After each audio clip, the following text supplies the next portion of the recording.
Now, speaking about Atmanirbhar India, Prime Minister Modi today addressed the nation for the 7th consecutive time to celebrate 73 years of Indian independence, where he stresses on self-reliance India. Let's take a quick look and take you through the top 5 points of Prime Minister Modi's self-reliance push and declaration there.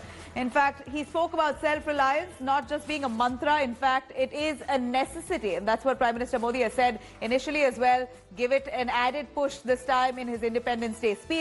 He also spoke about mega vocal for local push. Again, all that has happened owing to the pandemic. Now is the time to be vocal for local. Use your indigenous material.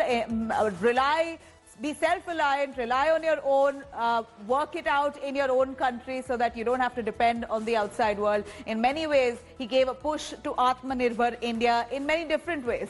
Also spoke about make for world as our new goal. Now, India not just being self-sufficient and self-reliant, but also cater to the world needs, therefore becoming one of those superpowers that India is eyeing at.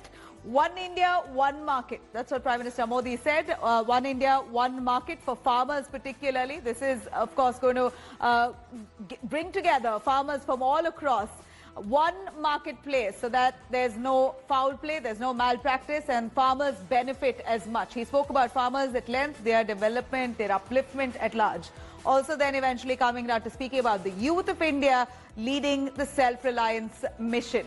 Now, let's take a listen what Prime Minister Modi said as per all of these aspects on a more self-reliant India and Atmanirbhar India.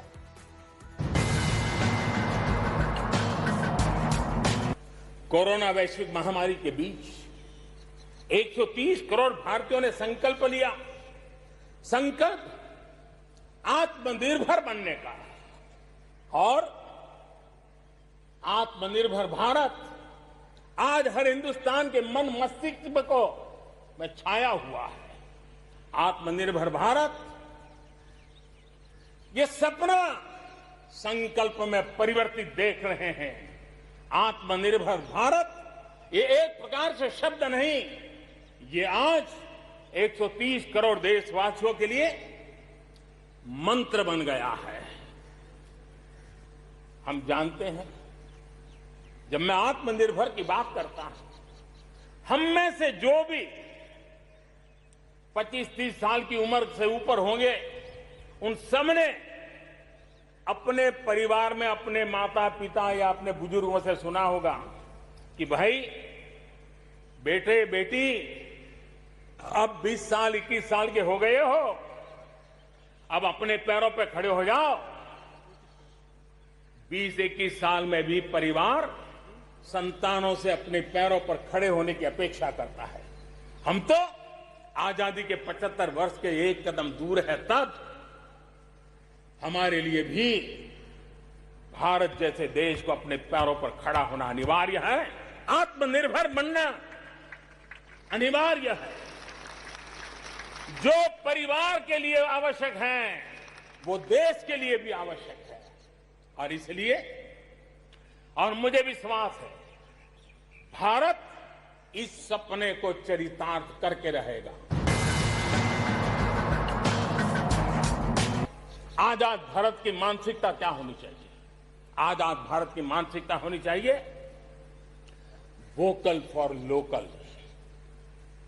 हमारे जो स्थानीय उत्पाद है, उसका हमने गौरवगान करना चाहिए। हम अपनी चीजों का गौरवगान नहीं करेंगे तो उसको अच्छा बनने का अवसर भी नहीं मिलेगा, उसकी हिम्मत नहीं बढ़ेगी। आइए हम मिलकर के संकल्प लें। आजादी के 75 साल के पर्व की ओर जब कदम रख रहे हैं, तब वोकल फॉर लोकल का जीवन मंत्र बन जाए और हम मिलकर के भारत की उस ताकत को हम बढ़ावा दे दें। Hello everyone, this is Rahul Kamal here. Hope you enjoyed this video. For the latest news and analysis, like and subscribe the India Today YouTube channel, and don't forget to press the bell icon to stay updated.